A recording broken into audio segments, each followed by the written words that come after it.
السلام عليكم كومنتي تنافين ديبي سودوفه كومنتين تمال جتي كديري دغما نافين ادديمتني ايو بليسكيا انا فنافين ارغا دديمني بوبولي جرا ايغا نيكانك يرابو اي بوبولي جرا نيكاكي يرابو سي جرا نافيني سكنما تكوتي اكبر بادتي جراچو دنديسي انيس جرينيا كي جراچا جرا اسينيس جرينيا سي جراچا جرتي ارغو وليكني بوبولي جرا غرو وني نافو بچو قبدن وني ناسرت دفي باسيف ان المديرا تكو akka ilma dhiiraa tokkotti hanga waliin jiraanne jira garuu akka seera aadaa oromootti haati warraa takka gaafa waa balleessite abbaa warraatiitu itti gaafatama gaafa isii waan gaarii hojjette abbaa warraatu ittiin faarfamaa jechaadha kanaaf jennaan wanni nanis akka miidiyaa irratti dubbadhu na taasise keessaa arraa kaasee yookaan eegaa naafisiin guyyaa waliikne irraa kaasee gaarii hojjette toltuu hojjette ka itti waamamu matumasiiti yookaan maatiisiiti jechaadha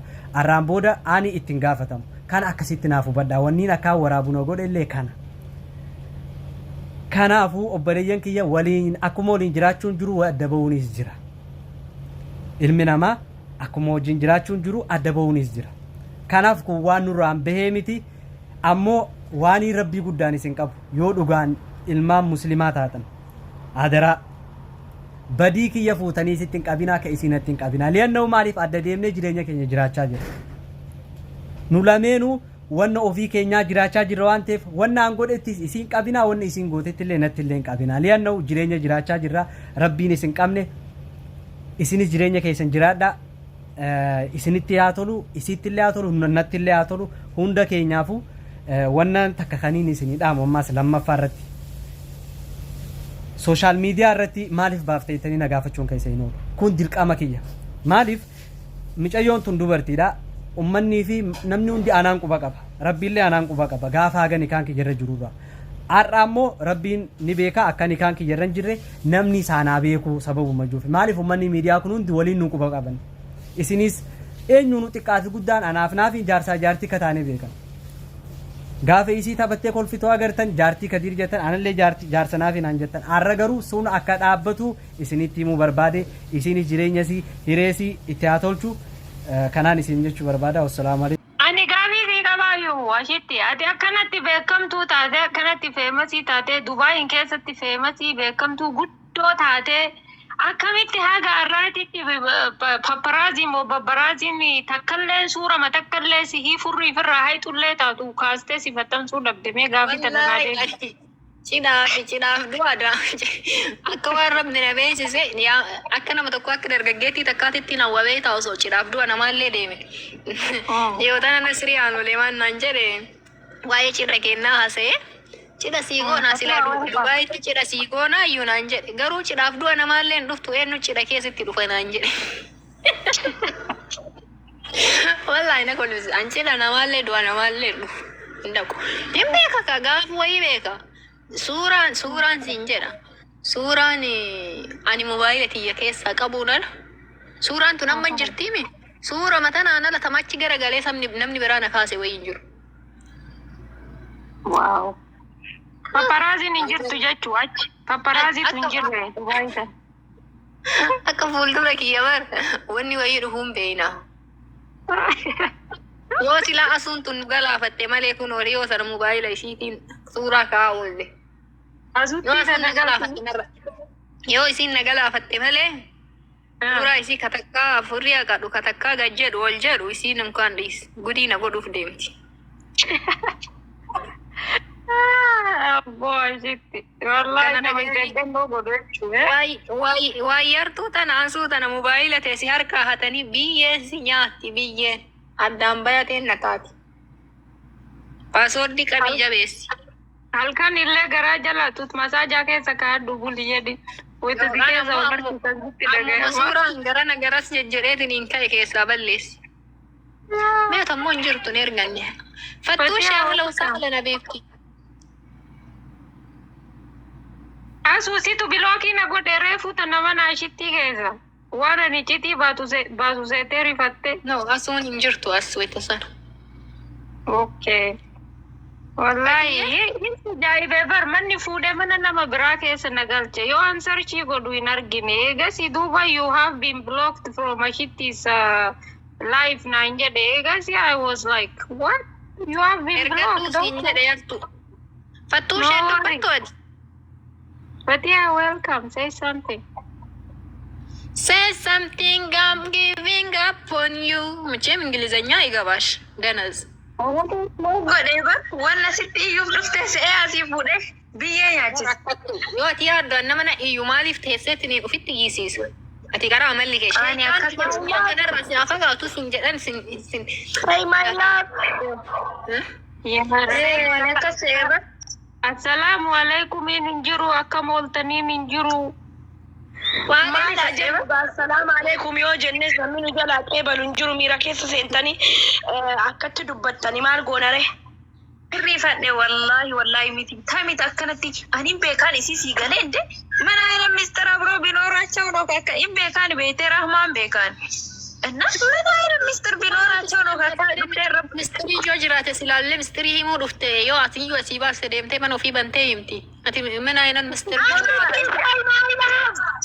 Maasi anarratti si salphistire asirratti maasi salphisti mana keetitti dhufte dekalaaglaas biyyakoon asu yoo si taagasiifii si Dubaayitti dhufeetiin si hudha dafiitii dubbadhu ekkoo baranuma bilooksi godhe ati nama kamsu kana nutti baate anchi bamaanottash noondi minno manfasii minilkisreene yaada nama kaachuuchu Azumna silane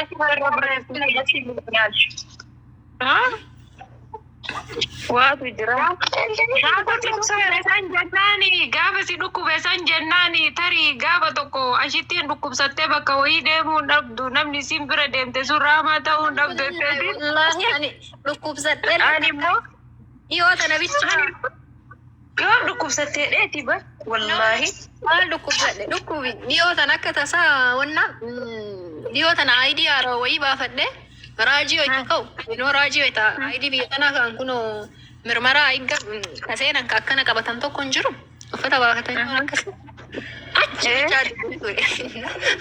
Icciitti wayita namni jedhu bakka san yaadadhaa yuuyi raajiin suni suuraa kiyya san kaasee Oromootti kenninnaa laala. Waktu kun Oromoo ta'ee ma kenna garuu. Wallahi osoo hin baay'u jettu osoo namicha mana raajii kaasu namicha miti baay'isee intaloodha. Kana raajiin beekame ka IDdhaaf wayita biyyaa baay'ee mirmaraa seenan san. Osoo amma namichaan sun Oromoo ta'e. Dhaga'i garuu Itoophiyaa jechuun wanni raajii sun hin kennamu. Wanni mana yaalaa hin kennamu. Maaliif iyyuu iccitiin mana yaalaatitti ta'e yoo kenname yoo tarii akkuma tasaatu bahee manni yaalaa sun guututti cufamuu danda'a. Sababa iccitiin kan kee bahee waa hedduutu badda waan ta'eef wanni mana yaalaa keessaa hin ba'u iccitii mana yaalaa.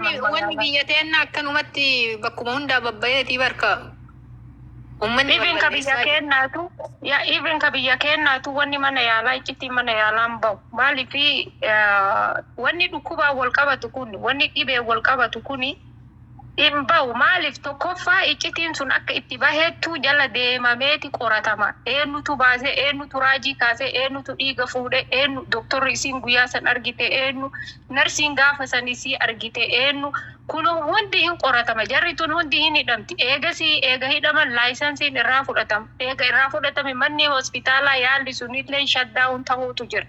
Kanaaf waa hedduu seera hedduu qaba manni wanni karaa dhukkubaa kuni. Kanaaf isaaniin sodaatiin abshir raajii bawayiitu hin jiru Itoophiyaallee yoo ta'e. Asuu garuu sitii dhufa Dubaayitti sin dhiisu. Mahala wasaahala Yoo garaan si danda'e rakkoon qabu. Maaliif carraa namaan kennitanii maal lallabdanii wayne? Ameezim jedha callisteen dandeettu isin. Fattuush. Min maalan nuufay maayilaaf jennaan callistu ati jara argite jijjiiramta amma keessirraa taata. Fatiha simish ራሱ ፈቲያ የፍቅር ልጅ ነው። የፍቅር ሰው አይናደድም። ቀስ ብለሽ በምን በፍቅር ተናገሪ። መድረኩ ያንቺ ነው። ሰተንሽ እኮ በቃ እንደፈለሽ የፈለግሽ ሰዓት ወስደሽ ተናገሪ። ያ ረቢ Diimpilii akka Fatiyaa kana naa kennu. Waan hin qabne rabbi siin kennu tama qabdu alhamdulillah jedhi. Rakkoon amma baqaraa caqasi rakkoon uummata kenna. Asuma akkana jetti yaan dimpilii qabdi. Bannaatis dimpilii gosa gadamaan agarsiistuu ni bannaati. Fatiyaan dimpilii qabdi. Dimpilii isii tana osoo hawwitu jiruu ta'een gabaabsi. Rabbiin sii kenne sanumaa masaggan. Alhamdulillah jedhi. Tolfachuu ni dandeessa asu. Turkii dhaqii tolfachuu ni dandeessa. Naa tolcha. Goofandamii maaliidhaan sannaa bana. Yoo margite ati bareeduma Fatiyaa. Ilka Fatiyaa. Fatiyaa keellee furjisiidha. لا والله فورجي نجار اللي يماسو ورب الكعبة الكان جنة بر الكان جنة يا إنك فورجي بيتي نورمال لو أنتي منو بنات شنو الكان جنة ما ما شاء الله كسر عدل أنا ما فتيا ديمبلي كان هي وران صفتي أي مثلا ديمبلين كون فيك ديمبلين كون أوريجينال أمتي فيك هرمتي كالكان يسيتي ماله درما جاga sika nabit darajat ulfudi fattushi way orasi nan taka sika rabbi kan ke kana akasi miti bade kafatiyaan bareeddi ba wallahi badam koonu mutamar wallahi daradarin ilkaan isi mo wannan muhandisin baka ittihade design ofiitin tolche fakkaata fuula isii kanarraa nammo osoo funyaan gadi dhufe qottollaa ta'een fokkatti funyaan isii akkana ta'uu nammoo beeka oh my god fattuushee ofirra kasiisinii ta'e olumaa oluf qabii ofirra kasiisin fattuushee lakkii yeen nu bataan diima qofa seeniiti Baji isi furdinaan kan karena sun si barbaachisa. Jimmy seni.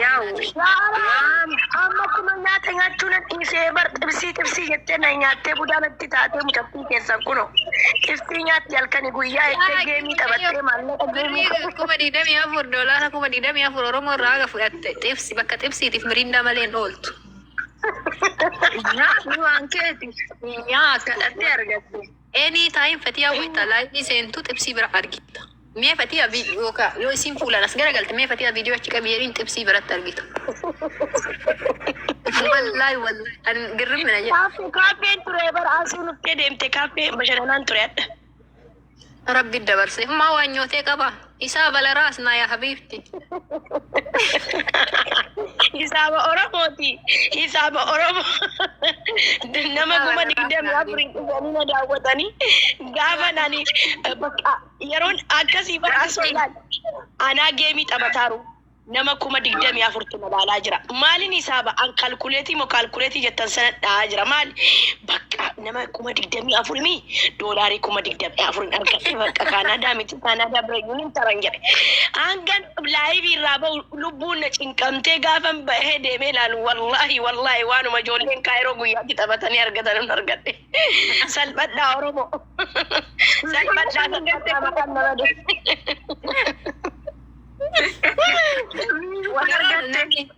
namni likkii kana wallahi azim doolaarii 3,000 qulqulluun argadhe isa guyyaatti taphatanii argatan miskiintitti rabbiin eessaatti siqatanii diyaasporaa yoo bakka sana tuqina agarsiisi jedhe malee yoo laale malee hin kennu silaa rabbiin nuuf fuudhe ani immoo agarsiisuun du'a kooti maal abbaa kiyyaa godhare akkasumatti kun salphadhee galee.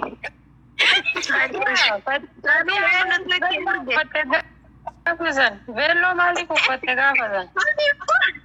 Ani waan ergooddi seebeete guyyaa san arge fuudhee teessee bello itti galchite aayidiyaan kennaa ta'e garuu hin barkuma 24 fuudhuuf yaannisi. Nakkaanaa Oromoo akkonni quuzbi no abifti hin baannanne kan geeyne mari.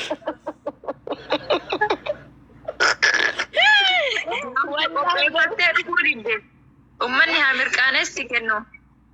No maal kenna bu'aan kennu animma bakka siigalee maali yaadee harma kiyya kana mul'isaa dhufuu yaadee ture garuu naan tasakkaane yaa obbo sana harka Koppii sanitti baastee yoo 3,000 saniin gahu beelloo waliin. wallahi baqaa mudina warabba Mare Beello sadeessumaa fide giiftii tiyya. Amma boromtummaa mannaan jedhamu keeke. Nama kuma lama kuma sadii na daawwataa boromtummaa akka addaa taphadhe. Hin quufte kaa maallaqa argattee kaanaan jedhan akka waan naa kennaniitti bara. Way Oromo. Isin biratti ani ammaa hunda gimmee caawwatallo. Wallaahi Oromo. Yoo akka boontutti na taphachiisne aanatu miidiyaa kanarraa jechuudha. Ilaal Oromo ani hin beeku waan hin godhu. Amma irra deebi'een taphadha. Giddeetaasi giiftarri dhuftee naa kenniti. Hin argan yaala balazaa iccitiin nama takka diyaasbooraa guutuun na bira jira. Viidiyoon keessan na bira jira. Gabbaaseetiin asirratti jira awwaarra. Qoyaati callume namni irratu hidheetiin dhiise. Isa shanaafataa bulufaa gadi baasa. Dhaga'i yeroo tokko sagaleen Fatihaatiif sagaleen maachii waliin fakkaatu. Abboo ani lammii kanatti yerumaayyuu ka'e. Lammii maal jettame? Maali adde? Way fattuushi. Karaan isii Anaafati koo yooma taphanna ani yaa rabbi kadhama kana na barbaadu. Eegi xiqqoo isii makaraan kun roorroon kun nurraa gadi lasha. Yoo roorroo kana keessa wallaahi roorroo Akka Tigraayitti dhaga'i akka Tigraayitti addatti cinnee qabsoofnee gaafa kaanii nu kabajan malee. Homaa hin taane humni addaa alarraa nu barbaachisa. Humni meeshaa nu bitu nu hin qabsoofu. Inshallah. Bara kana keessa taphachuu bara malee asutti. Bara kana keessa isteejwaalli qabamee jira hundinuu ji'a Oogustii. Asu wajjin immoo keessa bullaa bar dur wallaahi viidiyoodhaan asu wajjin viidiyoodhaan haasofna kunuun kijibdu. Si fasuumo maal rakkattanii fasuumin tashaggaa. Garii ka turree bar gale likki namaan beektooti. Ati nama kaayee viidiyoon itti haasofta. Wallaahi naan haasoftiin fikirri. Ummata maal jette salphannee caqasaa. Gaafa nuti ni tabalachaani. Nama nagaa turte gaafsan eebanne viidiyoolee olii bilbilafatii akkamimee fuulli kiyya gaafsan. Wallaahi noormaalidha. Ani ammas yoomin tabalashee ani koo akka ijoollee kaayirootti na laaluun qabdu Oromoon akka Oromootti na laaluu qabdi malee. Ani koo Oromo wallaahi ani kaayiroo keessaa bar smartiidha. Ani kaya katamaa lijikkoonai waan hin uffadhuu fi waan hin ittiin deemullee nin qaba sini galee ani smartiidha artifishaalii miti guutuun kiyyaarte ilaalame na laaltanii dhuma xiqqoo rabbiin furdina wanni na jedhe sanuu wanni raayyise. Smartii taanaan dabbaa feekii warra kaayirootitti gurgurachaa jirtaa miifatiya.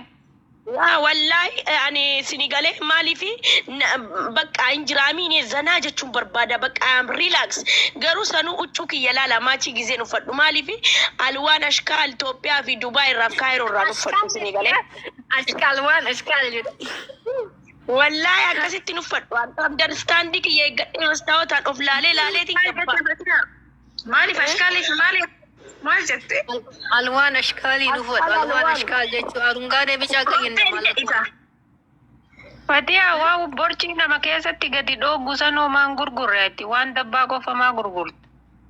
Dhiisee dabbaa sanuu liqeeffatanii yoom kaffalanii dulloonni baraan mana warradaa gabbaase. Narraa liqeeffatanii bitanii.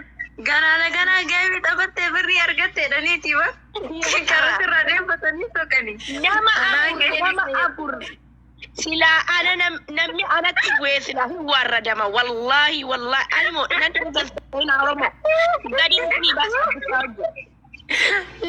Wallaahi akkuma na kolfiste. Dagat wannaa keessan dabbaa keessan fudhadhaa.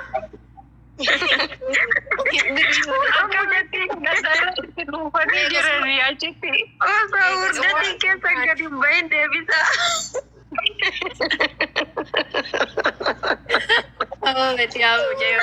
Gasii hunduu qabana. Sanuu bar kan jalaa xaaxa'ee jechuudha itti galuu didee saayizii.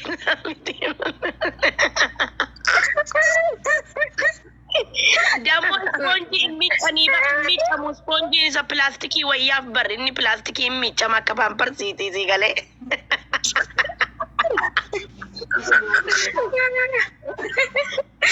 Fatiyaa haasaa qabdaa barati. Oromoo guutuu keessa bar namni agarsiina kolfisiisu hin jiru. Wallahi.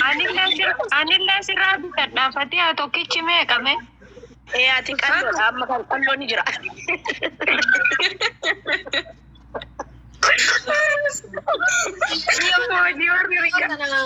Maal jette jedhi yaani wayitaa jalaaf mana isii jala taa'u sanuu nama baay'ee jira. As guurte dabbaa kan kun saayizii nama kiyya jette an koomentii jala jira jette. Namuma ashitti ittiin taanaa achuma jalaa qabatee. Wallahi salphadhee tasiin akkas jettu. Kun amma kun saayiziin kun laashitti laanchii yoon ishaalnaan jette. Wallahi garaa dhukkume. Nama diriyaa gurguru. Yaa wallahi shamarran boortii fi hudduu walii wallaalamanii jiranii yeroo dabbicha keewwatan nama nagaa fakkaatanii gabbaane dulloonni.